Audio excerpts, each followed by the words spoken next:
على آله وصحبه أجمعين. اللهم انفعنا بما علمتنا وعلمنا ما ينفعنا وزدنا علما. اللهم إنا نعوذ بك من علم لا ينفع ومن قلب لا يخشع ومن دعاء لا يستجاب له. اللهم آمين. خۆشەویستان و برانی بەڕێز، لە کتێبی ریاض الصالحین مختصرەکەی گەیشتینە باب بيان كثرة طرق الخير. لبابي سيانزين أم بابا باس لا درجاكاني خيركات، درجاكاني خير وشاكو إحسان، درجاكان زورن أمش رحمة مهرباني خوي پروردگار أبو عبدكاني.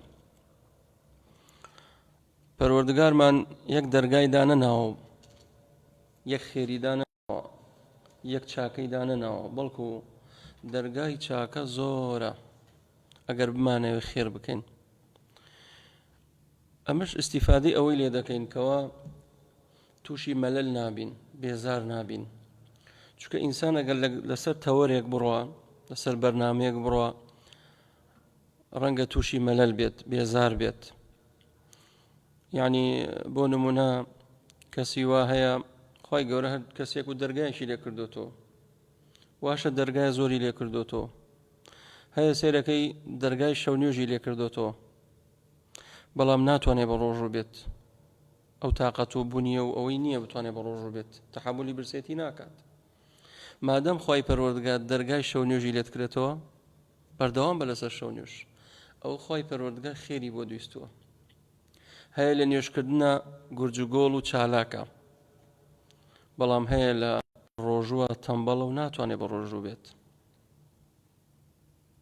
هەیە بەعەکسەوە ناتوانێت شەو نوێژ بکات، ناتوانێت سونەتەکان بکات، بەڵام مستعدە ڕۆژ نەڕۆژێ بە ڕۆژوو بێت، هەموو دووشەم و پێنجشەمێ بە ڕۆژوو بێت.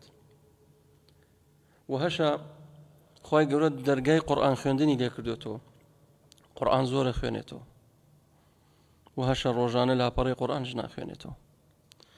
کەواتە هەر دەرگایەکە لێ کرایەوە، احرص على ما ينفعك واستعين بالله.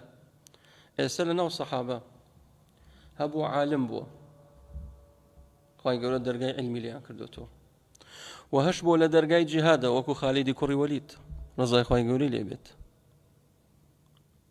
ئەو علمەی نەبوو، عالم نەبوو، بەڵام مجاهد بوو، تێکۆشەر بوو، جەنگاوەر بوو، شا لە پێناو خی پەروەردگار بۆی دینەکەی خی گەورە سەرخات. هەمان بووە لە دەرگای سەدەقە و خێر، دەرگای سەدەقە و خێری لێکراوەتەوە، وەکو ئەبوو بەکری سیدیق، وەکو عومەر ڕزای خی گەورەی لێ بێت. ئیتر هەر یەکەو بە شێوازێک. کەواتە ئیسلام دەرگای خێری زۆرە، بۆ ئەوەی تووشی مەلەل نەی، بۆ ئەوەی تووشی بێزاری نەبیت. ئێستا ئێوەی گەنج خی گەورە دەرگای تەڵەبی علمی لێتان کردوێتەوە، دانیشتوون ئەخوێنن. ئەم دەرگایە ڕەنگە بۆ زۆر کەس داخرابێت، پێویستە تۆ دەستی پێوە بگری، سوپاسی خی گەورەی لەسەرکەی.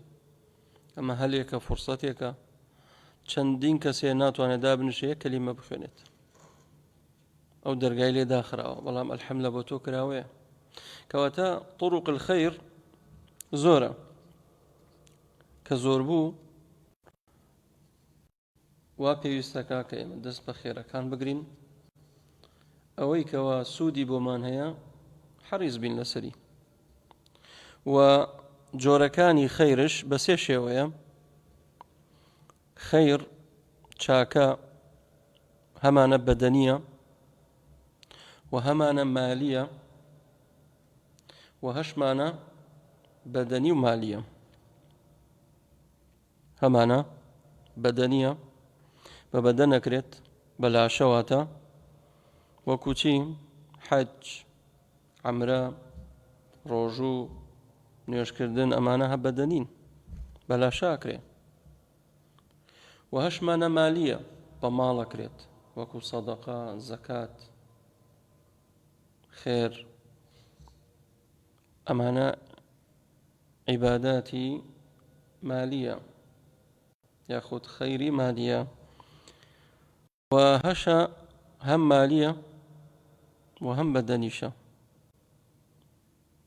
چی و چییە؟ حەج عەمرە تا پارە نەدەیت و سەفەر نەکەیت و ناتوانی حەجکەی، ناتوانی عەمرە بکەی. کەواتە ئینسان دەتوانێت لەم سێ دەرگایە بۆ خۆی خێر کات بە بەدەن و بەلاشەت، مادەم لە ساغی ئەلحەمدوللا بە بەدەن و لاشەت خێرکە بۆ خۆت. ئەگەر لە بەدەن و لاشەیە نەخۆش بووی لەولاوە خۆی گەورە دەرگای ماڵی لێت کرێتەوە، پارەت هەیە ئەلحەمدوللا، درێغی مەکە، ڕەزیلی نەتگرێ، خێرکە، سەدەقە، ئیحسان، پیاوەتی، زەکات دەرکە، یارمەتی فەقیر و هەژاران. خۆی گەورە دەرگای لێت کرێتەوە دای مەخە لە خۆت. پارە و ماڵ هەیە بۆچی ناچی بۆ حەج، بۆ ناچی عەمرەیە بکەی؟ پێغەمبەری خوا فەرمی عەلەیهی سەڵات وەسەلام هەر کەسێک بوو نەبوو نەچوو بۆ حەج یان بۆ عەمرە واتە 5 ساڵی بەسەرە تێپەڕی، ئیمکانیشی هەیە بڕوا ناڕۆ، خۆی گەورە عیتابی لێگرێ. نابێت تۆ خۆی گەورە ماڵی پێداوە ناچی حەج بکەی، ماڵی پێداوە ناچی عەمرەیە بکەی. کەواتە قال تعالى وما تفعلوا من خير فإن الله به عليم. ئێوە هەر خەیرێک بکەن، خەیرەکە لێرە معریفەیە نەکیڕەیە لە سیاقی چی هاتە؟ لە سیاقی شەرت هاتووە، چکاڵێ مینەکە شەرتیە. نەکیڕەش لە سیاقی نەفی یان شەرت یان نەهی هات يفيد ماذا؟ العموم. ئەمە گشتیە، یعنی ئەو خەیرە ڕۆژوو بێت، نوێژ بێت، زکر بێت، سەدەقە بێت، حەج بێت، وما تفعلوا من خير، هەر خێرێک، خێرەکە گەورە بێت بچووک بێت، فإن الله به عليم. إن چییە؟ بۆ تەوکیدە، فەرمووی فإن الله به عليم، خۆی گەورە ئاگای لێیەتی و شارەزایە و ئەزانێت. ئەم فإن الله به عليما وعدێکی مبەطەنی تایە کە جەزای لەگەڵە. فإن الله به عليم يعني پاداشتی لەگەڵە. چۆن؟ ئێستا تۆ کەسێک ئەڵێ بۆ نمونە تۆ ئەستایەکی کرێکارێک لای ئیشەکە، مۆڵێک گەورەت هەیە، کۆمەڵێ کرێکار و عەمەلە لە بندەستە، یەکێک لە کرێکارەکان نەبینی زۆر ماندووە ئیشەکات، کەسێک دێڵێ ئەزانی فڵانە کەس ماندوو ئیشەکات، دەڵێ ئاگام لێتی ئەزانم، کە ئەڵێ ئاگام لێتی و ئەزانم یعنی چی؟ یعنی پاداشتەکەی لای منە، ئەجرەکەی لای منە ئەم کەسە. معلومە؟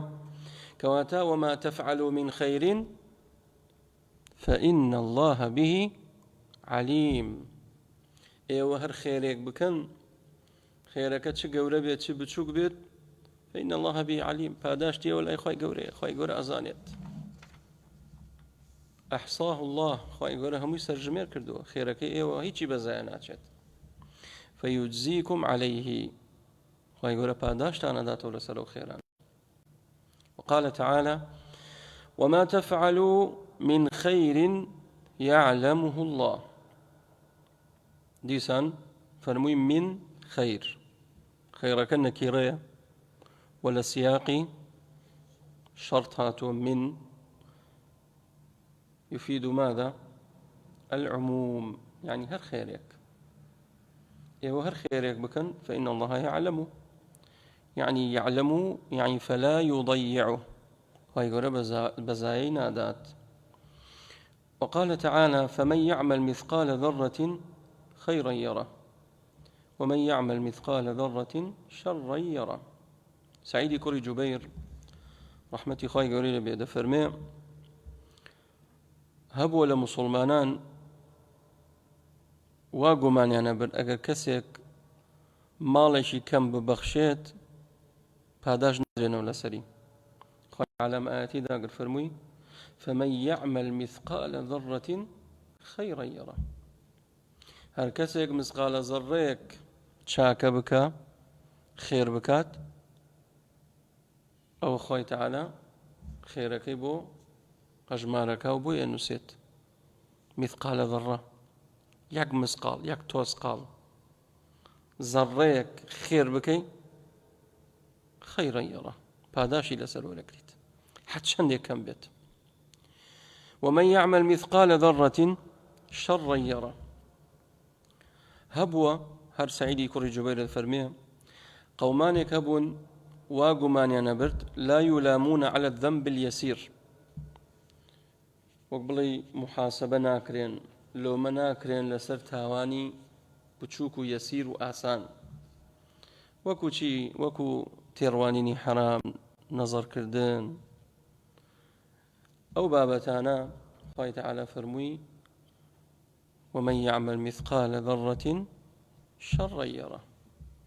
ئەگەر مسقالە زەڕەیەک شەڕ بکەی تاوان بکەی ئەوە شەڕی خۆتە بینیتەوە و تاوانەکەت لەسەر ئەنووسرێت، تاوانەکەت لەسەر ئەنووسرێت. وقال تعالى من عمل صالحا فلنفسه.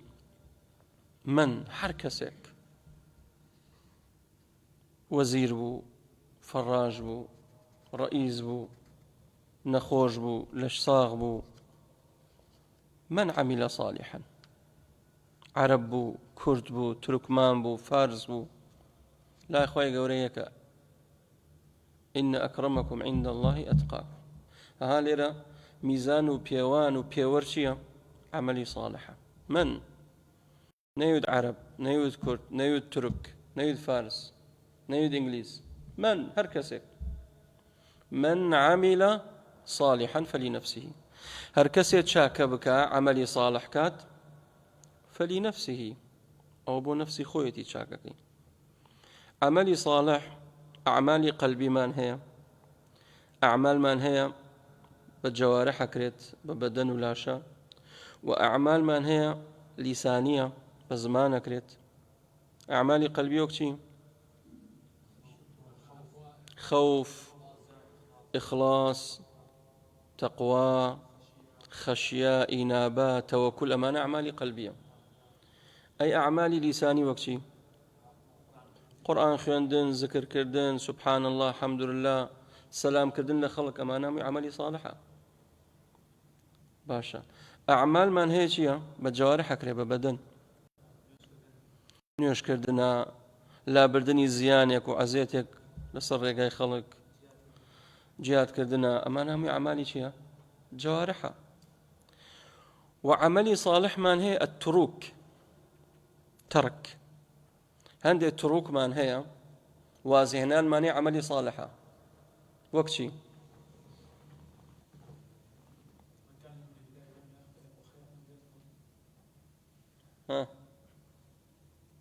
التروك ئافرین. کابرا زینای بۆ هەڵەکەوێ نایکا کە نەیکردەوە بوو بە عەمەلی صالح، تەرکی کرد. عەرە خواردنەوە نایخوا، ئەو عەمەلی صالحە. ڕیبا، حرام خۆری، ئەتوانێ حرام بخوا بەڵام نایخوا. ئەتتروک وازهێنان لە کارە چەپەڵەکان، لە حرامەکان، لە قەدەغەکراوەکان لە چیایە؟ لە عەمەلی صالحە. ئاەتەکە فەرمێ چی؟ كانوا لا يتناهون عن منكر فعلوه لبئس ما كانوا يفعلون. کەواتە ئەمرکردن بە چاکە، نەهیکردن لە خراپە، دوورکەوتنەوە لە خراپە چییە؟ بە عەمەل ناوێ برد. دوورکەوتنەوە لە خراپە عەمەلە، کە تۆ دوورکەوتەوە لە خراپە و عەمەلی صالحە. کەواتە من عمل صالحا فلنفسه. هەر کەسێ عەمەلی صالح بکات، عەمەلی صالح بێت چەند مەرجی تێدا بێ؟ دوو: ئیخلاص و متابعە. أخلصه وأصوبه. وكو فضيل كل عياض رحمة إخواني يقول به فرمي أو عملي صالحة أبي هم إخلاصي تدابت وهم شيش صواب بيت وجوري سنة شريعتي في غمر إخوة صلى الله عليه وسلم عمل بكيت ككردت فلنفسه بو نفسي خوتا سود قازانجكي بو خوتا. والآيات في الباب كثيرة هاو شويم آياتنا لم باب زورا كثرة طرق الخير. دين سر فرمودكان وأما الأحاديث فكثيرة جدا. الأول عن أبي ذر جندب ابن جنادة رضي الله عنه قال أبو ذر غفاري رضي الله عنه أم حديث من بود جريته حديثك متفق عليه لبخاري مسلم هاتوا قال قلت يا رسول الله صلى الله عليه وسلم أي الأعمال أفضل برسالة كلها في غمر إخوة عليه الصلاة والسلام فرموي شكر دويك باشترين كردوي لا إخوة پروردگار. أي الأعمال أفضل تماشاكا دي قدن صحابة كان برسيارة كان سبارت بشتبر زكان. أي الأعمال أفضل باشترين كردوت شيء ديارة شرع دياري كردوت شي عملك باشا دياري كردو بلي شرع بومان ديارية كات چی کردوی باشا و چی کردوی خراپا چی کردویک لپل برزكانا چی کردویک لپل نزمكانا. أفضلها لا إله إلا الله وأدناها إماطة الأذى عن الطريق. أي الأعمال أفضل كواتل لرقاي شرعه لرقاي في غمري خواه صلى الله عليه وسلم دوي بزانين چكر دوي باشا وكام كردويك أخوائي قورا أيوت. قال الإيمان بالله والجهاد في سبيله فرمي باشترين كردوا وچاكترين كردوا لا أخوائي پروردگار سرتا إيمان بالله إيمان بون بچه بخوائي پروردگار إيمان بالله إيمان بون بخوائي تعالى چی اگرتو چند جا باس ما کرده الإيمان بوجود الله أحسنت بربوبية الله تعالى بألوهية الله سبحانه وتعالى وبأسمائه وصفاته أو إيمان بالله. الإيمان بالله والجهاد في سبيله وتيكوشان بيناو خواي پروردگار تماشاكا نقل إيمان باسي چي کرد جهاد تيكوشان لبيناو خواي تعالى كواتاو إيمانية پال بمسلماننا وبباوردارنا بو جهاد بيبات تيكوشان لبيناو خواي تعالى. قلت أي الرقاب أفضل أو جاء برسالي قال لي بيغمري خواه صلى الله عليه وسلم چقر دنيك باشا بوي آزايكن. أي الرقاب لرا جزء إيشي باسكر بولان بمستي كله يعني بمستي عبدا كويلة.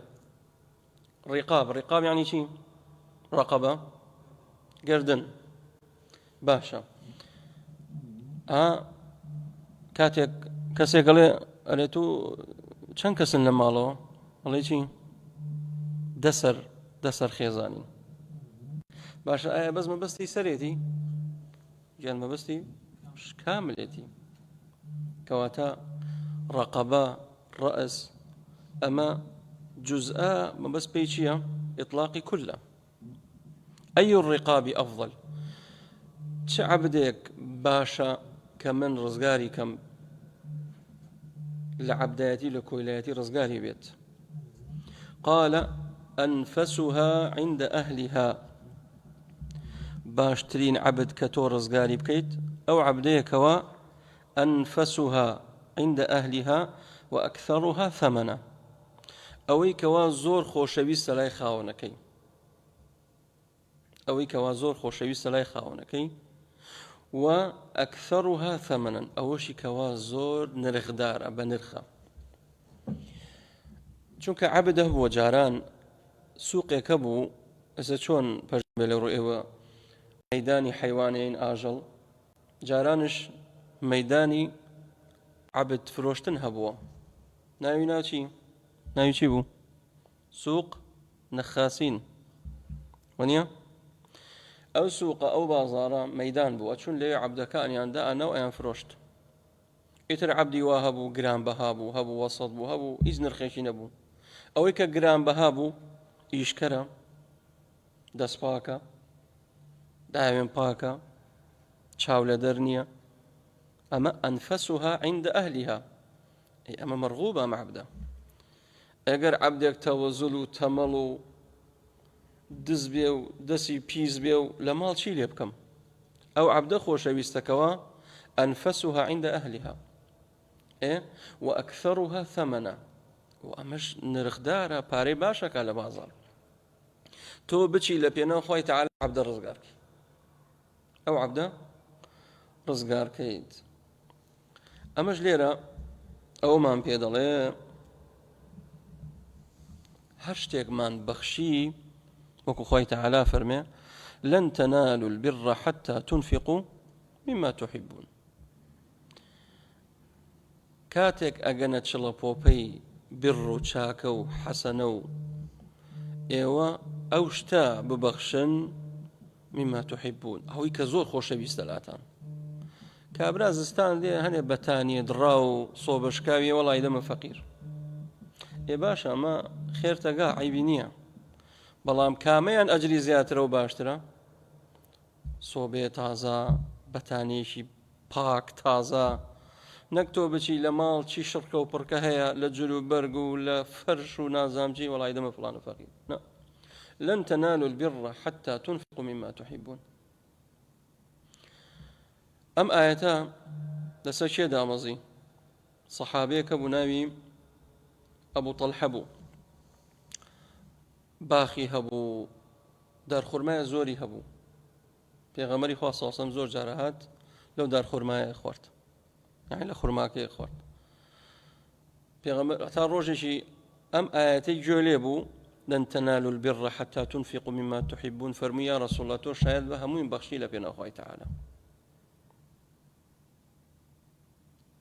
پێغەمبەری خوا صلی الله علیه و سلم فەرمووی ربح البيع أبا طلحة ئەو کەسە بردیەوە ئەوە سەرفرازیە بۆ ئەو هەموو باخە ئەو هەموو خورمایە هەمووی لە پێناو خۆی تەعالی بەخشی دار خورما بای ئەوەندە گران بوو کەم کەسە بوو لەو سەردەمەوە دار خورمای هەبێ هەمووی بەخشی لە خۆی تەعالی کەواتە ئەنفەسوها عند ئەهلیها وأكثرها ثمنا هم نرخدارە پاراکات و هەم خۆشەویستە لای خاوەنەکەی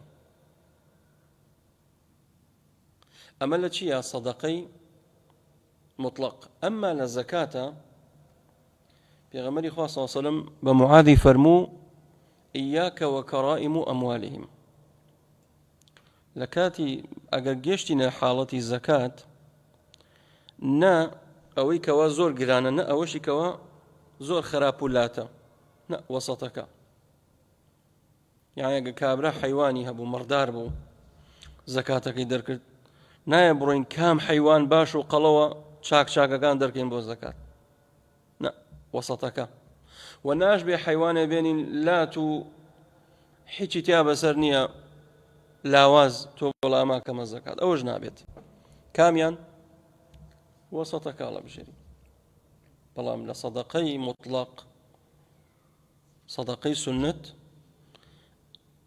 ئیمان ئەو دەقەیەکەوە تۆ أغلاها ثمنا وأنفسها عند أهلها ئیتر بۆ خۆت کامی هەڵە بژێری کام حەیوان قەڵە و چاکە بیبەخشێتەوە بۆیە ئاگامان لەو فەرموودەیە بێ قلت پرسیارەکە هێشتا کێیە ئەبوو ذەڕ فإن لم أفعل ئەگەر هیچم لەمانە نەبوون بووم نەپارەم هەیە عەبدێ ڕزگارکەم نەعەبدێکم هەیە کۆیلەیەکم لابێ بڕۆم ڕزگاریکەم هیچ کامێک لەمانم نەبوو. قال تعين صانعا أو تصنع لأخرق ئەگەر هیچت پێ نەکا تعين صانعا یارمەتی کەسێک بدەی، کەسێک بێ ئیش و کارە، تۆ ئەچی دوکانێکی بۆ بکەیتەوە، تعين صانعا، ئەمەش خەیڕە، ئەمەش چاک. کابرا بۆ نمونە حەدادە ئەزانێ ئیشکە، بەڵام ناتوانێت مەکینەکان بکڕێ و مەکینەی لحیم و کۆسرە و درێل و ئەو شتانە پارەی نییە. تعين صانعا، ڕۆ یارمەتیدا پارەی بۆ سەرف کە بۆ خوای گەورە، ئەو ئەحەب الأعمال إلى الله، بەکەمی نەزانینەوە. تعين صانعا أو تصنع لأخرق، يعني شيء أخرق الذي لا يتقن ما يحاول فعله، کەسێک گەنجێک هیچ ئیشێک نازانێ بەڵام تۆ وەستایت، وەرە دەستی بگرە، وەرە کاکە وەرە لای من فێرتەکەم. أو تصنع لأخرق، تۆ الحەمدولله حەدادی نەجاری دەسێگری فێرێکی بەم شێوەی ئیشەکەی ئاوادی دەسەر ئیشەکەت، ئەمەش أحب الأعمال إلى الله، أحب الأعمال إلى الله. لێرەش بەداخەوە هەندێک لە وەستاکان جاری وایە کەسێک ئەبەن بۆ سەر ئیش لەگەڵ خۆیان سڕی سەنعاتەکەی پێ ناڵێت. نا وا مەبە، أحب الأعمال إلى الله، فێریان کە ڕزقی تۆ لای و گەنجە نییە، لای و شاگردە نییە، لای خوای تەعالایە، قەیچێکە با فێر بێت. تۆش خۆلسکی دایکت دەرچووی یەکسەر فێر نەبووی، تۆش شاگرد بوویتە لای وەستایەک، ئەی تو بۆ فێر بوویت وەستاکەت فێرتی کرد، تۆش نابێ حەسوودی بەدگرێ، قەیچێکە شاگردێ لە بندەستایە فێریکە. أحب الأعمال إلى الله، أو خۆشەویستترین کردەوەی لای خوای تەعالە. قلت يا رسول الله صلى الله عليه وسلم أرأيت إن ضعفت عن بعض العمل، ئێگەر نەمتوانی ئەو کارانە بکەم پێم نەکرا. قال تكف شرك عن الناس فإنها صدقة منك على نفسك، فەرمووی ئەگەر هیچ لەوانە پێ نەکرا، نەتوانی تێبکۆشیت جیهاد بکەی، واروەها نەتوانی عەبدێک ڕزگارکەی، نەتوانی خێر بکەی، نەتوانی گەنجێک کەسێک بکەیتە سەر کەسابەتێک فێر ئیشی بکەی، ئەوە تەکف شەڕەکە یان ئەذاکە عن الناس، کەواتە شەڕی خۆت لە خەڵک دوورکەوە، ئەوەشیان سەدەقەیەکە بۆ نەفسی خۆت کە ڕزگارت بێ لە ڕۆژی قیامەت، زەرەر و زیانت بۆ خەڵک نەبێ. كف أذاك عن الناس، ئەمەش أحب الأعمال إلى الله، ئەمەش یەکێکە لەو عیبادەتانی کەوا زۆرێک لە موسڵمانان بێ ئاگان لێی. ئێمە هەروازانین عیبادەت هەرەوەی بە ڕۆژوو بیت و نوێشکەین، بەڵێ ئەمانە عیبادەتە، حەجکەین، زەکات، ئەمانەمە عیبادەتە، بەڵام ئایا ئەزانی کە تۆ شەڕی خۆت یاخود عەزیەتی بەرامبەرەکەت نەدەیت، چ بە زمانت چ بە دەستت بەلاشت، ئەمەشیان چییە؟ ئەمەش عیبادەتە و أحب الأعمال إلى الله، خۆشەویستترین کردەوەی لای خوای تەعالە. وأركان روجواني چییە؟ سێشتە: كف الأذى، بذل الندى، طلاقة الوجه. إنسان چۆن ڕەوش جوان و ڕەوش بەرزە بێ؟ ئەم سێ خاڵەی تابێت.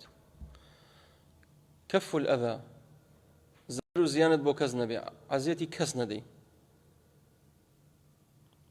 نەبۆ خۆت، نەبۆ خێزانت، نەبۆ منداڵت، نەبۆ دایکت، نەبۆ باوکت، نەبۆ جیرانت، نەبۆ خزمت، بۆ کەس. كف الأذى، ئەو ڕەوش جوانیە بەڕاستی. ئەگەر کەسێک بە پێچەوانەوە شەو ڕۆژ جنێ و بە دایک و باوکی و شەڕکردن لەگەڵ دایکی و بێڕێزی بەرامبەر خوشکی و جنێ و ناشرین بە خێزانی و بە مناڵی و بە جیرانی، ئەم کەسە کەواتە ڕەوش نزمە، کەواتە ئەم کەسە کارێکی کردووە کە خوای گەورە پێی ڕازی نییە، پێی ناخۆشە. كف الأذى وبذل الندى كزر النيابو خلق ورا بذل الندى شاكا كار بلغ خلق بزانم پێویستی بە چییە؟ دایکتە، باوکتە، خێزانتە، مناڵ ئەمانە هەمووی سەدەقە و خێرە. تەنانەت ئەو عەلاقە خواردنەوەی ئەو خواردنی کەەوە ئەیهێنیتەوە بۆ ماڵ، بۆ خێزانت، بۆ مناڵەکانت، پێغەمبەری خوا فەرمێ صلی الله علیه وسلم ئەگەر نیەتی بۆ دامەزرێنی ئەجری لەسەر وەرەگریت، کە مناڵی خۆتە، کە خێزانتە، کە دایکتە، کە باوکتە. بذل الندى چاکە و معروف زۆر بکە. وطلاقة الوجه ڕووخۆش بە، ڕوومۆچ مەبە، ڕووگرژ مەبە، ئەو بەڕاستی لە ئەخلاق نزمیە. بۆیە تكف شرك عن الناس فإنها صدقة منك على نفسك. هەر بۆیە زانانە فەرموون کاتێک ڕاوی حەدیثەکەی شەیە أبو ذر پێغەمبەری خوا صلى الله عليه وسلم فرمووی يعيش وحيدا ويموت وحيدا. لە دوا ساتەکانی ژیانی ئەبوو ذەر دوورەکەوتەوە لە خەڵک، زۆر تێکەڵ خەڵک نابوو وەکو پێویست، وەکو بیدایە. فەرموویان بۆ واکەی ئەی ئەبوو ذەر؟ فەرمووی ئەم حەدیثەم لە پێغەمبەری خوا صلى الله عليه وسلم گوێ لێ بوو. فەرموویەتی باشترین کردەوە ئەوەیە تەکف شەڕەکە عن الناس، بۆ ئەوەی زەرەرم بۆ کەس نەبێ، حەزەکەم زۆر تێکەڵ خەڵک نەبم. تەنانەت کاتێک وەفاتی کرد تەنیا بوو، لە خێزانەکەی لەگەڵیا بۆ وەفاتی کرد. بۆیە عاش وحيدا ومات وحيدا ويبعث يوم القيامة وحيدا. چێ؟ ئەبوو ذەری غیفاری ڕەزای خوای پەروەردگاری لێ بێت. ئەم فەرمودەیەش لە بوخاری مسلم هاتووە. حديث دوم عن أبي ذر أيضا رضي الله عنه أن رسول الله صلى الله عليه وسلم قال، بهما شيء أبو ذر حديثك لفرمي في غمر خاص صلى الله عليه وسلم فرمي يصبح على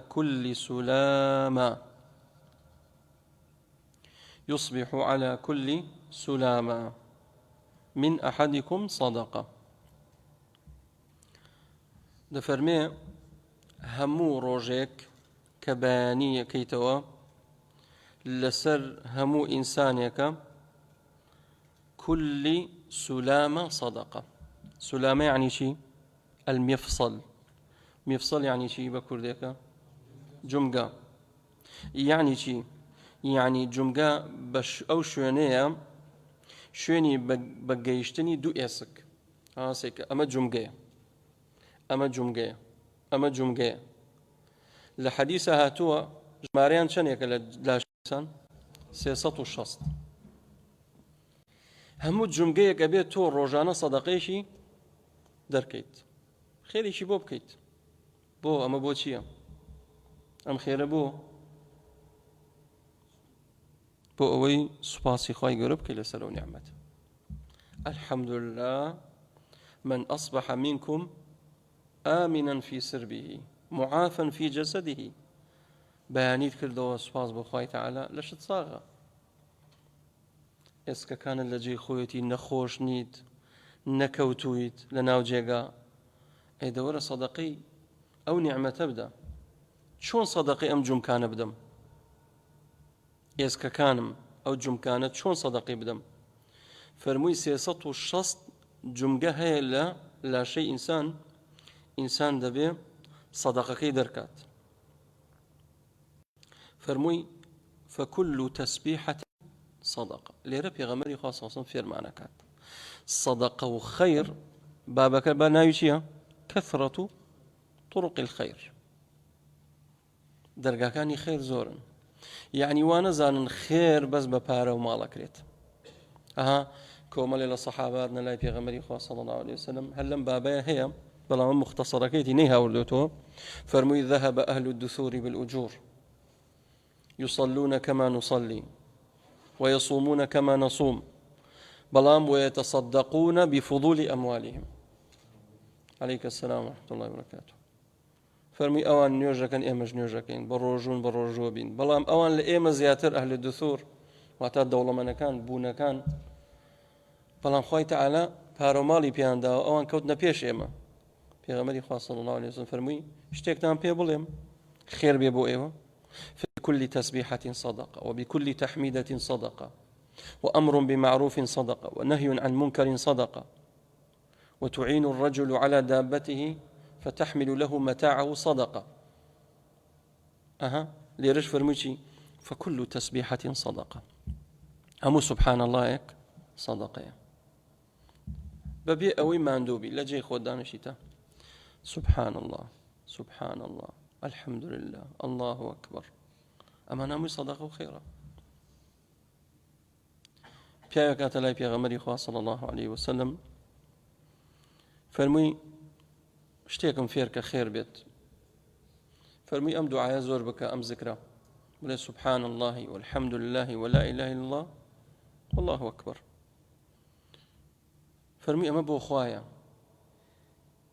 فماذا لي ئەی چی بۆ منە؟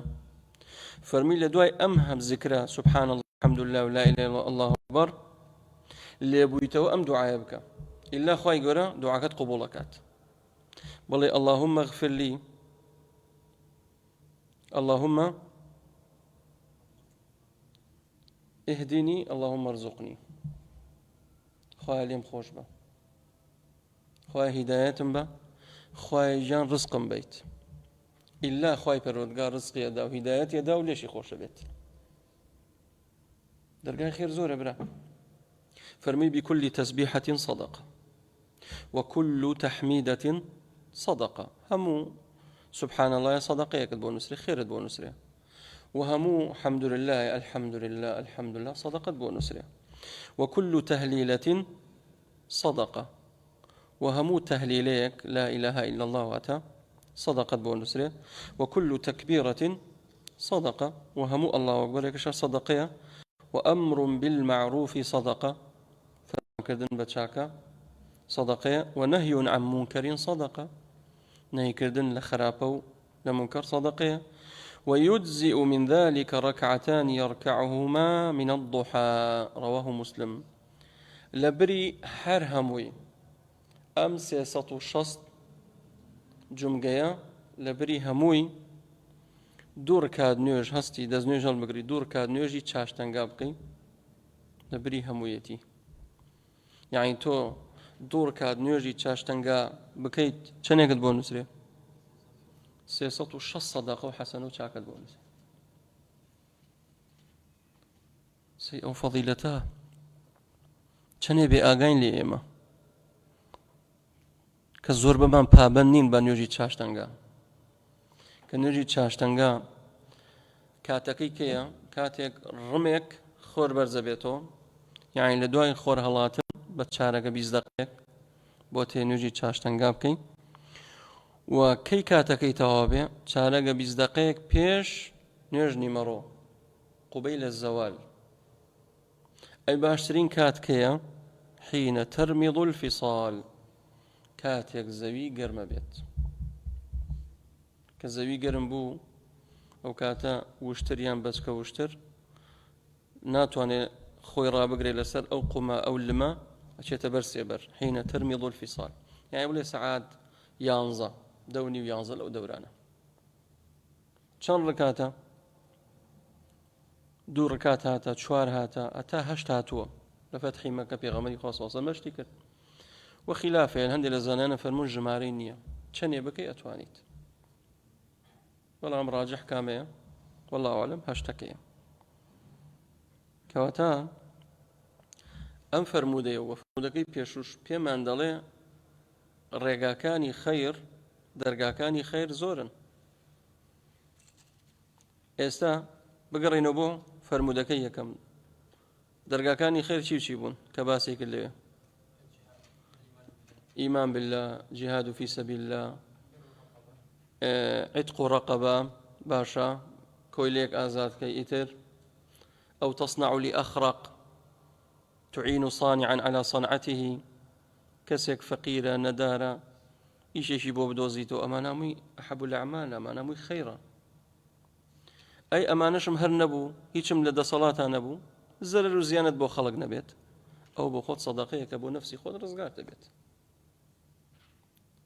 أم حديثش حديث دوم فرموي سبحان الله صدقة، الحمد لله صدقة، الله أكبر صدقة، لا إله إلا الله صدقة، أمان هم صدقة لبري هموي أو 360 جمجية دزني جال بقرا دور كان يجي تشاش تنجابك أو هموي خير صدقة شاكت بونس ريت تائر بس به والحمد لله وصلى الله وسلم على نبينا محمد. بارك الله فيكم. بلى